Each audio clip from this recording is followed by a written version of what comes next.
Like most parents, my parents wanted me to be happy, be successful, get married, have children, lead a pretty normal kind of life. And I've had a good try. I've explored many different things. I remember putting my mother through hell, actually, when she was doing the washing, and I used to come at her with questions like, how big is the universe? And why was I born in my body and not in my brother's body? Things like this. I guess every child has these questions which come up, and they never stop asking why. This deep feeling of wanting to find something in life which was really substantial and worthwhile has been a kind of undertone throughout the whole of my later years. People must wonder why I would ordain as a Buddhist monk, and what it's like to live in this way, if it has any different quality to it than, say, living as a layman. My reason for taking on this lifestyle is to live in a way that I find that I can really respect myself. We use alms food, not for fun, not for pleasure, not for fattening, not for beautification. The life is one based on being totally harmless, living with others in a way that is respectful, and would allow me to live the rest of my life in a more skillful and useful way than the way I was doing it.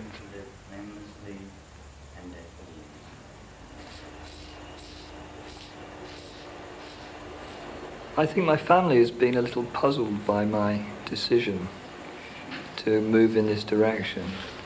It's not what every parent would like for their child. It's something rather strange, a strange religious form.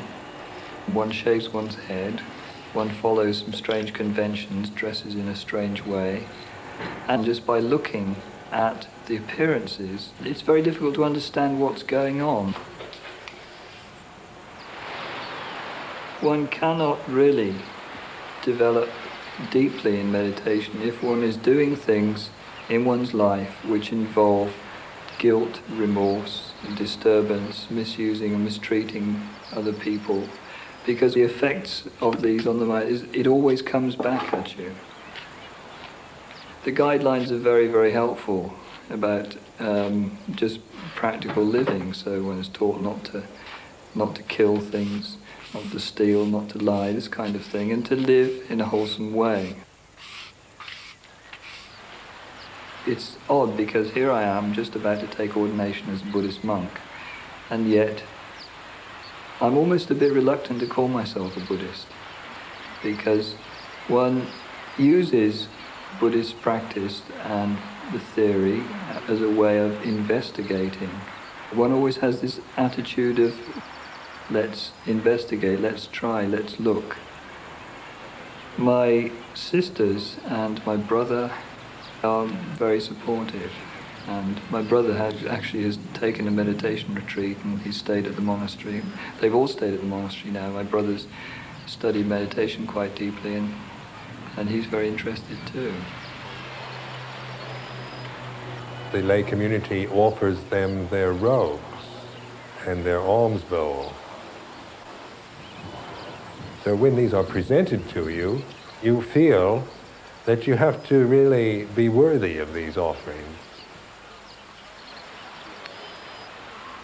At university studying psychology, my hope was to learn to understand human beings better, and hence, I guess, to understand myself and the world better. And one of the avenues that became available was the prospect of learning how to meditate. Just after I completed my degree, I took a 10-day meditation course. where one would sit still in silence, hour after hour.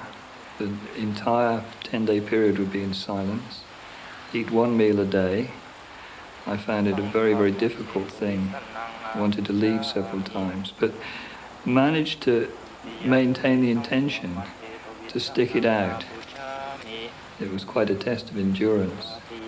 But I was introduced on this course to the Buddhist teachings, and that interest developed and deepened over the next few years. I'm very glad I really had a strong intention at that stage, because I had the opportunity to observe something very profound, and that is, when desire arises, it passes away. And the desire to leave arose several times, and rather than acting on it and being halfway down the drive before I realized it, I would just sit and sit and sit with it, kind of almost shaking sometimes with the desire to leave. And each time it would gradually subside and pass. And each time it passed, I would just feel so incredibly peaceful. So each time I could see that, it would give me a sense of confidence in just continuing. Now this is the very essence, really, of Buddhist practice. Your Buddhist name now will be Vipassi, and the name of your upachara is my name, Sumedho. So when they ask you what your name is, you say Vipassi. You ask who your upachara is, you say Sumedho. Can you remember that? I think so. Okay. Vipassi was one of the Buddhas. It's a very honorable name. Look at that, it's even showering. See, even a blessing from the Devas. I spent the first year of my life as a bhikkhu at Chithurst under the guidance of Venerable Ajahn Sumedho, one of the senior monks in our order. Chithurst being a place where it's very peaceful and ideally suited to the training of new monks. Okay, let's get on with the other one. Yes. I moved here after my first year there to Amaravati, which is more of a teaching centre, much busier in many respects. I think so, because it's pretty straightforward. Yeah. We're going to take it out of the crate? I think not, for right now. It's much easier to move in the crate. Possible to reverse it like that, isn't Well, that's what I'm saying. Oh, which way are you going to go, that way, or are you going to have that in?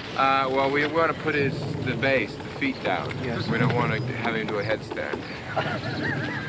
Of course, I wasn't thinking. We hold a lot of different activities, meditation classes and workshops, teaching children about Buddhism. All right? The whole feeling here is much more wide open. All right, just gently now and see what... Can we move the trolley down? Oh, All right. all right? Yeah. Okay.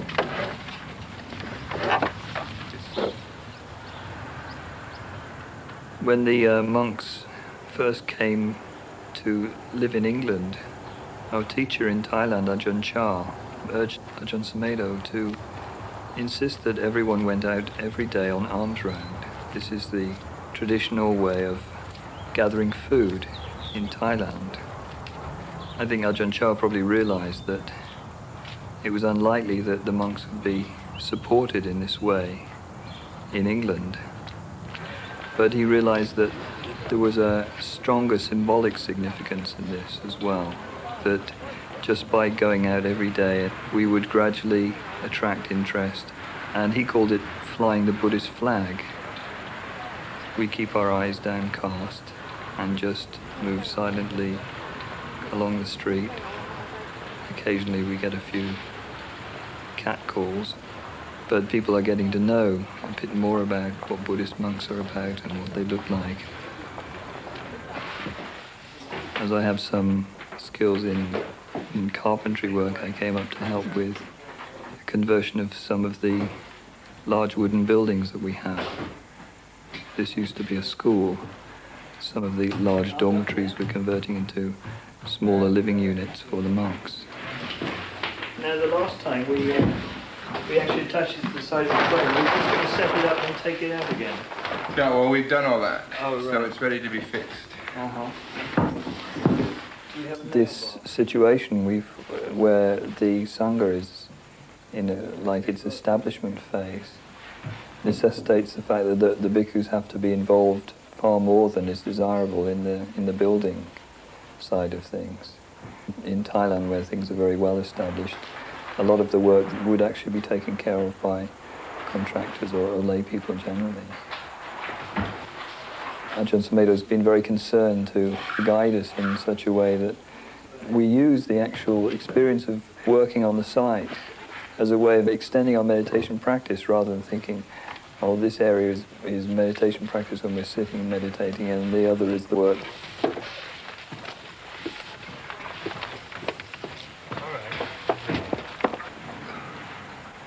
This afternoon I thought I would address you on the importance of monastic discipline. Because now that you've taken the ordination, the precepts, the responsibility of a Buddhist monk, a bhikkhu, then this implies that now you're training yourself in a way of restraint. Having a teacher of the stature and wisdom of Ajahn Sumedho is a great source of strength for us all. He teaches by his own personal example, an example of what this life leads toward.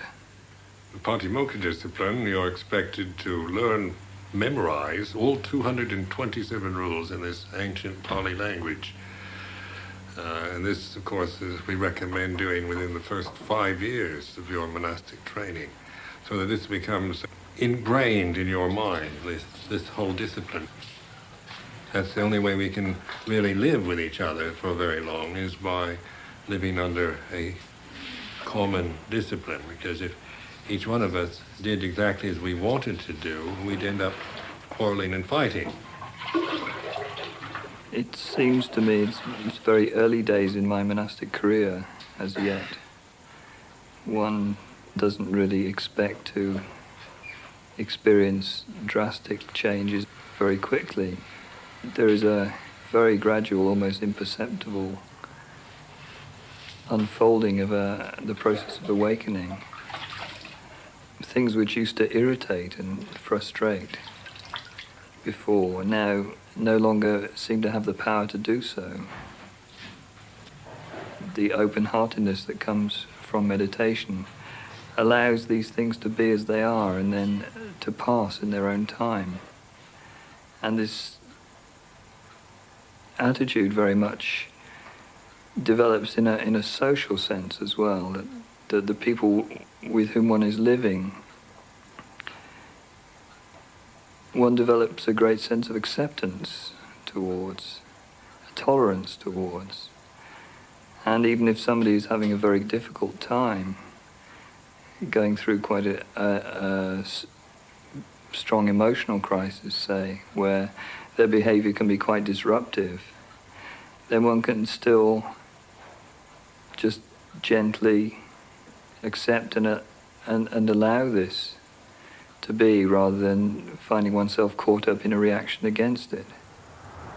Here in this country, as Buddhist monks and nuns, what I hope our presence will be for this society is one of helping to bring it together, to provide more opportunities for reflection and for people to learn how to live in a cooperative and respectful way with each other.